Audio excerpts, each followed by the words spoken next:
¿Sabías que la historia de Adán y Eva no comienza con un error, sino con una perfección que hoy nos resulta difícil imaginar? Antes del miedo, antes de la culpa y antes de la muerte, existió un mundo donde todo estaba en equilibrio. No había prisas, no había dolor, no había preguntas sin respuesta. Ese lugar era el jardín del Edén, y allí empezó todo. Adán fue creado de una manera muy distinta a cualquier otra criatura. No surgió por accidente ni por evolución natural. Fue formado del polvo de la tierra, moldeado con intención. Pero lo que lo convirtió en un ser vivo no fue el barro, sino el aliento de Dios.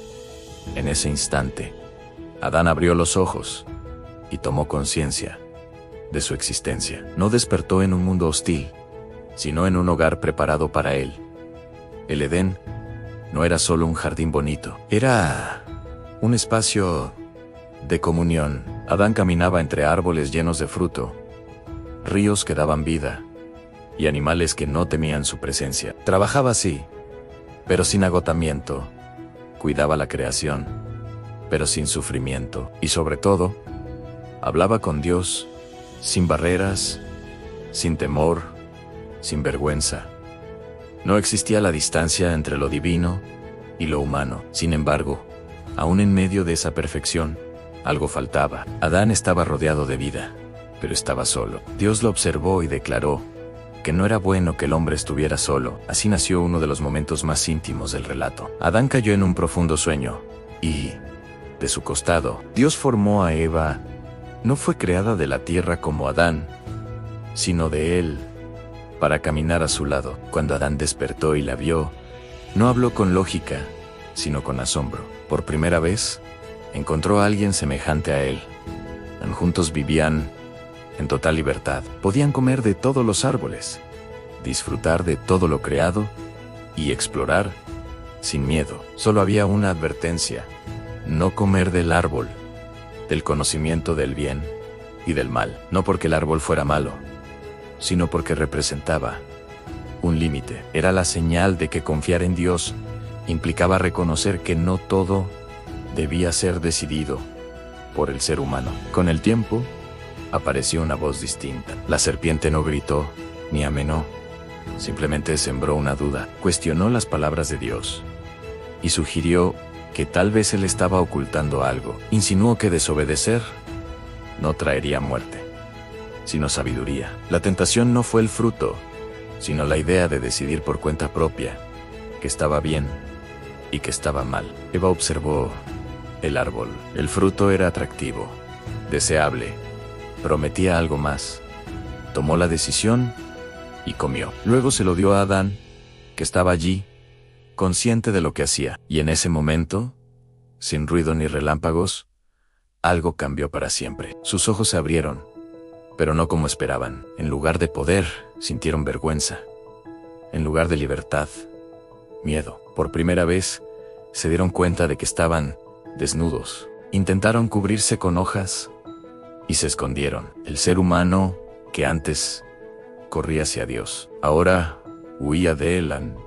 Cuando Dios caminó por el jardín y llamó a Adán, no era porque no supiera dónde estaba, sino porque Adán ya no estaba donde solía estar, en confianza, en cercanía, en paz. Adán respondió a la voz de Dios desde un lugar que nunca antes había conocido, en el miedo. No dijo dónde estaba, dijo cómo se sentía. Confesó que se había escondido porque estaba desnudo. Esa sola frase reveló el quiebre interno que acababa de ocurrir. Antes, la desnudez no era un problema. Ahora se había convertido en motivo de vergüenza. Dios hizo preguntas, no porque necesitara información, sino porque estaba guiando a Adán a reconocer lo sucedido. ¿Quién te dijo que estabas desnudo? ¿Has comido del árbol del que te ordené no comer?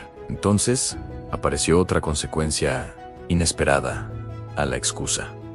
Adán señaló a Eva, y Eva señaló a la serpiente. Nadie asumió la responsabilidad. La armonía entre ellos también se había roto. Dios habló entonces a la serpiente, y en medio de esa declaración surgió algo que muchos no notan una promesa. Se anunció que habría una descendencia que aplastaría la cabeza de la serpiente, aunque sería herida en el proceso. En medio de la caída ya se sembraba esperanza. Luego habló con la mujer. La vida continuaría, pero ahora estaría acompañada de dolor, esfuerzo y tensión. Con Adán ocurrió lo mismo en la tierra, que antes cooperaba, ahora resistiría. El trabajo se volvería cansado, el sustento costaría sudor, la muerte se convertiría en una realidad inevitable. Sin embargo, antes de que salieran del jardín,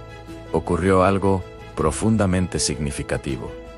Dios mismo les hizo vestiduras. No los dejó cubiertos con hojas frágiles, les dio una cobertura duradera. Incluso después de desobedecer, Dios seguía cuidando de ellos. El Edén ya no podía ser su hogar, no podían vivir eternamente en ese estado de separación. Así que salieron del jardín. Querubines y una espada encendida guardaron el camino de regreso.